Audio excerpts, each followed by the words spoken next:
So this is the first of our snippets for this week. Hope everyone is staying safe and doing well. This one we're going to look at is the race for the Democratic nomination in 2008. Bush administration weakening in its second term. The Democrats had an unusually strong field. The front runner was the U.S. Senator, former First Lady Hillary Clinton, but Barack Obama elected in 2004, very popular with elements of the grassroots base. And then John Edwards, who had been the party's vice presidential nominee in 2004 and ran as a populist, emphasized anti-poverty and healthcare initiatives, quite popular with liberals.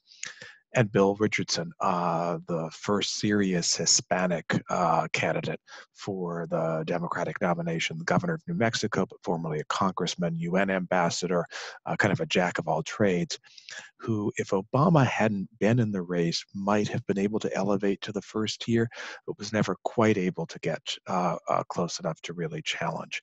So this is basically a three-person race between Obama, Hillary, and John Edwards. And you can see this is the polling chart from 2007. Throughout 2007, Clinton led generally by a fairly convincing margin. Obama second by a decent margin, Edwards third, and Richardson's further behind. One of the key issues here was whether Obama or Edwards was going to emerge as the most serious challenger to Clinton. And the critical for Obama was that of these three candidates, he was the only one who had opposed the war in Iraq from the start, which by 2008 was the consensus opinion within the Democratic Party. Hillary had voted for the war and then didn't apologize. She said she stood by her vote. Edwards voted for the war, but as soon as the war became unpopular, changed his mind, which was kind of typical for Edwards. But this was Obama. These are clips from 2002.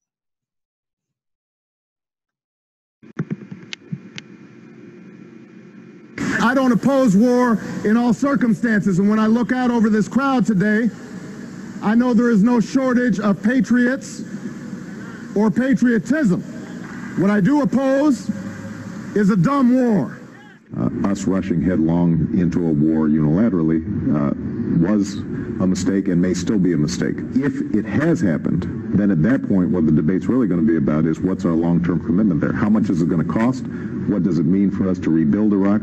How do we stabilize and make sure that this country doesn't splinter into factions between the Shias and the Kurds and the Sunnis? So Obama's opposition to the war in Iraq gave him a degree of kind of principled support that helped him throughout the campaign, and allowed him to generate fairly significant grassroots backing from the start. He devoted a lot of attention to Iowa. This was his strategy: to win in Iowa, an overwhelmingly white state, to show that an African-American candidate had broad appeal. And he focused especially among younger voters, but it was clear he's drawing large crowds. The Clinton campaign, by contrast, was not well run. It was bitterly factionalized among the key figures. The chief guru was this guy, Mark Penn, who you might remember. He was Bill Clinton's campaign manager in 1996.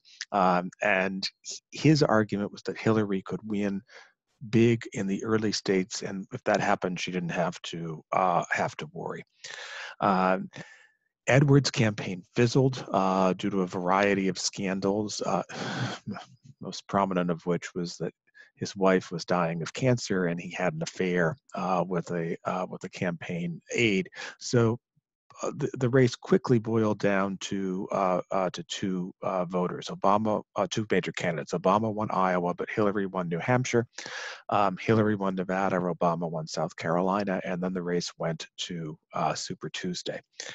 24 states voted in Super Tuesday in 2008. And what was critical here is that the Obama people understood the rules of the nominating process better than Clinton. Clinton's entire strategy was basically to put all of her money into Super Tuesday primaries under the assumption that she would take a lead over Obama, and that would wrap up the race. Obama, right before Super Tuesday, spent a lot of time campaigning in out-of-the-way places. For instance, if you look closely here, you'll see here he is in Boise, Idaho, not exactly a Democratic stronghold. And the reason for this is the Obama people recognized the Democratic nominating rules were very peculiar rules. In a competitive two-person race where, say, one person got 53% of the vote and one person got 47% of the vote, the way Democrats allocated their delegates, basically each of those candidates would get about the same number of delegates. Democrats, because of party rules, do not use what's called a winner-take-all primary, where all delegates go to the winning candidate.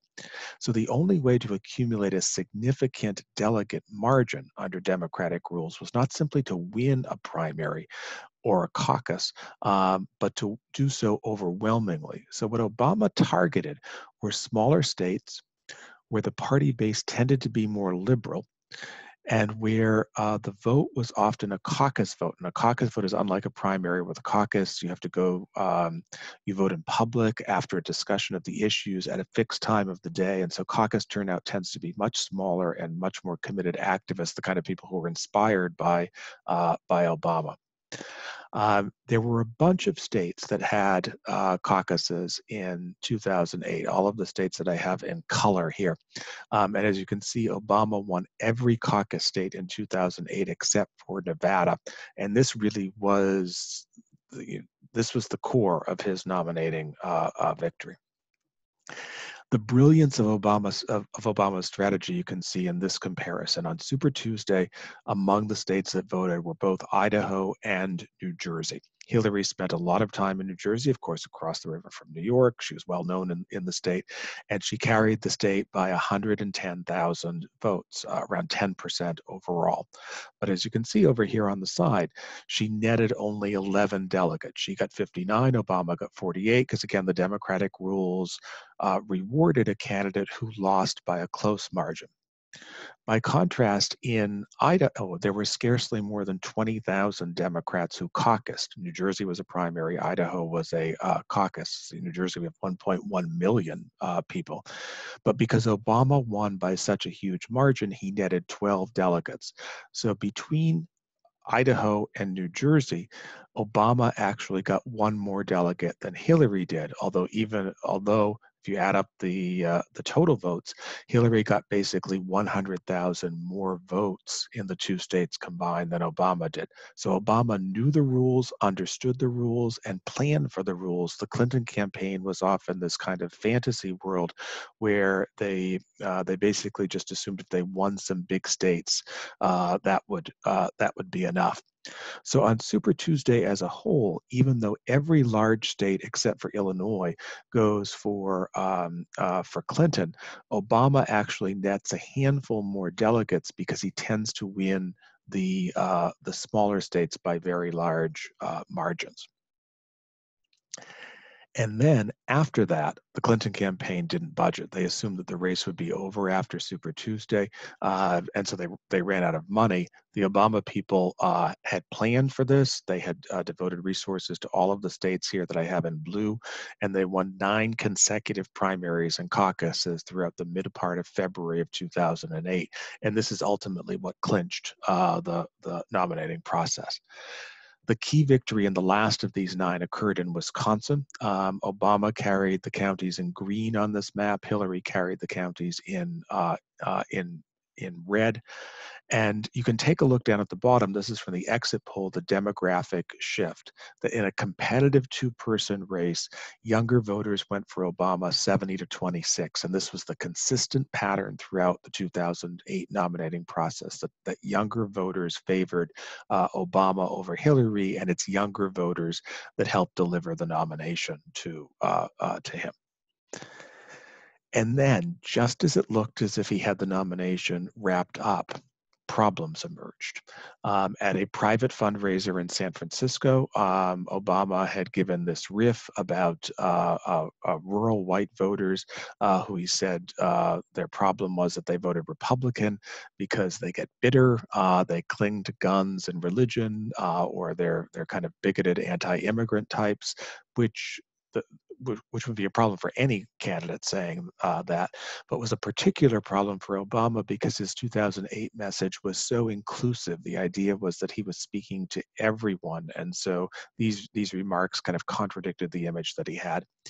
And then, in a reminder of, again, just how poorly run the Hillary Clinton campaign was in 2008, tapes of Obama's former pastor in Chicago came out, in which the pastor, his name was Jeremiah Wright, repeatedly gave anti-American statements from the pulpit.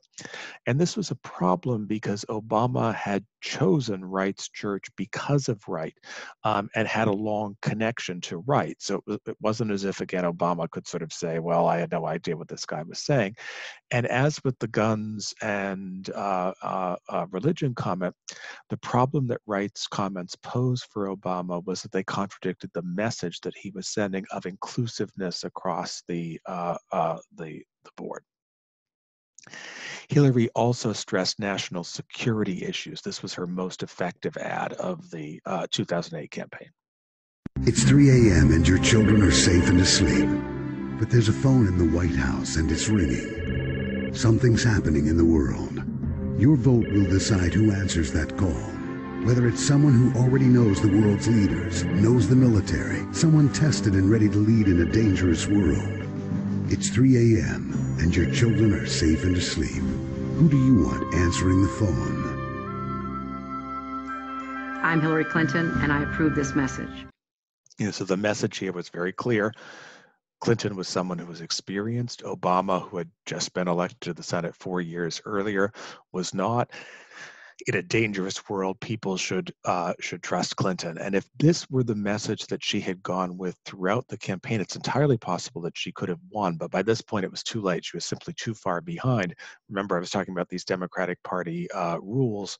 Once you fall behind in the Democratic delegate race, even by like 100 delegates, there's almost no way to come back. This is exactly what happened, by the way, to Bernie in the primary this year against Biden before the virus hit. Even if there hadn't been the virus, Bernie had fallen too far behind. He was around 200 delegates behind Biden.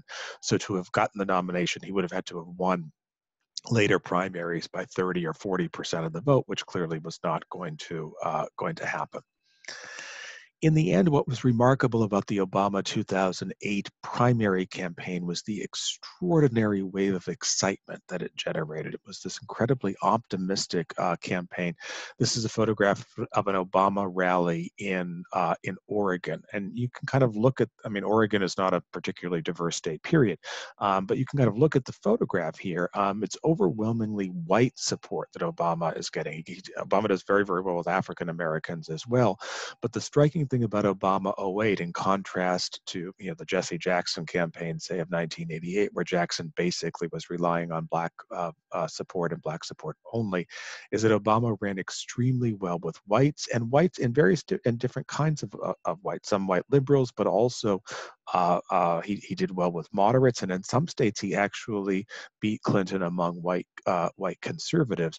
And the power of his oratory gave this sense of an exciting, inclusive message in difficult times. So that's it for our first snippet for this week.